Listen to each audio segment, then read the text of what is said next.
Hei, prieteni!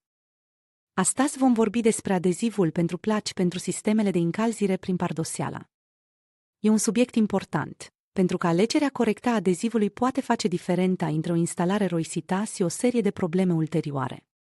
De ce aveți nevoie de un adeziv special pentru pardoselile cu încălzire?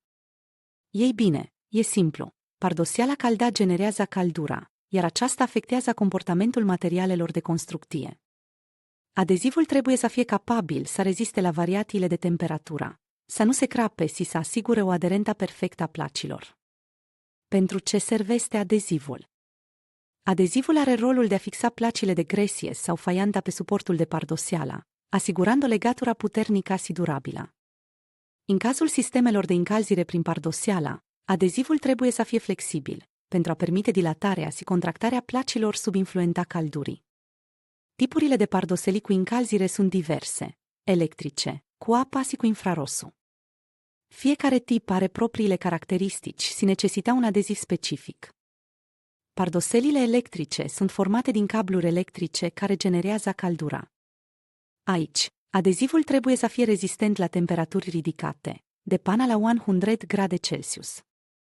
Pardoselile cu apă folosesc tevi prin care circulă apa caldă. Adezivul trebuie să fie flexibil și să permită dilatarea și contractarea tevii, fără să crapă. Pardoselile cu infrarosul folosesc panouri care emit radiații infraroși. Adezivul trebuie să fie rezistent la radiații și să nu se deterioreze sub influența lor. Clasificarea materialelor în funcție de compoziție. Adezivii monocomponentii sunt gata de utilizare, nu necesită amestecare. Sunt mai ușor de aplicat, dar au o rezistență mai mică. Adezivii bicomponentii necesită amestecare înainte de utilizare. Sunt mai puternici și mai durabili, dar necesită mai mult timp de pregătire. Pe bază de ciment, aceste adezivi sunt cei mai comuni și sunt potriviti pentru majoritatea tipurilor de pardoselii cu încălzire. Caracteristicile compozițiilor adezive. Adezivul trebuie să fie flexibil, pentru a permite dilatarea și contractarea placilor. Adezivul trebuie să fie rezistent la temperaturi ridicate, pentru a nu se deteriora sub influența căldurii. Adezivul trebuie să aibă o aderență puternică, pentru a asigura o legătură durabilă între placi și suport. Adezivul trebuie să fie ușor de aplicat și să se usuce rapid. Criterii de alegere a unui adeziv pentru gresie sub o pardoseală caldă. Tipul de pardoseală cu încălzire: electrică, cu apă sau cu infrarosul. Tipul de placi: gresie, faianta, marmura, etc. Grosimea placilor. Placile mai groase necesită un adeziv mai puternic. Nivelul de trafic. Zonele cu trafic intens necesită un adeziv mai rezistent. Tehnologia de asezare a gresiei. Adezivul trebuie să fie compatibil cu metoda de asezare.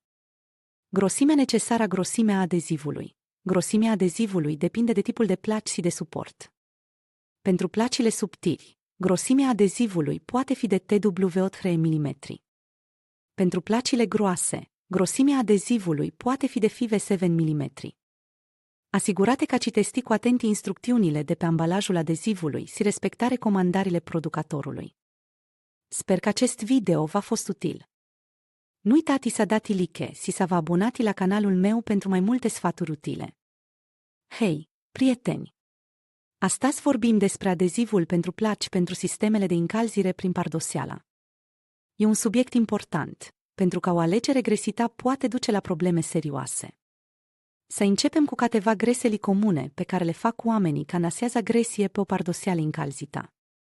Primul lucru e să nu ții cont de rosturile de temperatură. Acestea sunt necesare pentru a permite gresiei să se dilate și să se contracte fără să se crape. Apoi, o alegere greșită a adezivului poate fi o problemă majoră. Nu toate adezivii sunt potriviti pentru pardoselile încălzite. Trebuie să alegeți un adeziv special conceput pentru acest tip de aplicație. O altă greșeală e să folosiți gresie defectă.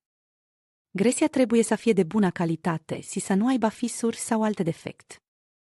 Și nu uitați de adezivul uscat lăsat într-o pungă deschisă. Adezivul îi pierde proprietățile dacă e lăsat deschis prea mult timp. O altă greșeală e să lăsați adezivul de pe creste să se usuce. Adezivul trebuie să fie proaspăt când asezați gresia. Si, bineînțeles, nu pasiti pe adezivul nefixat.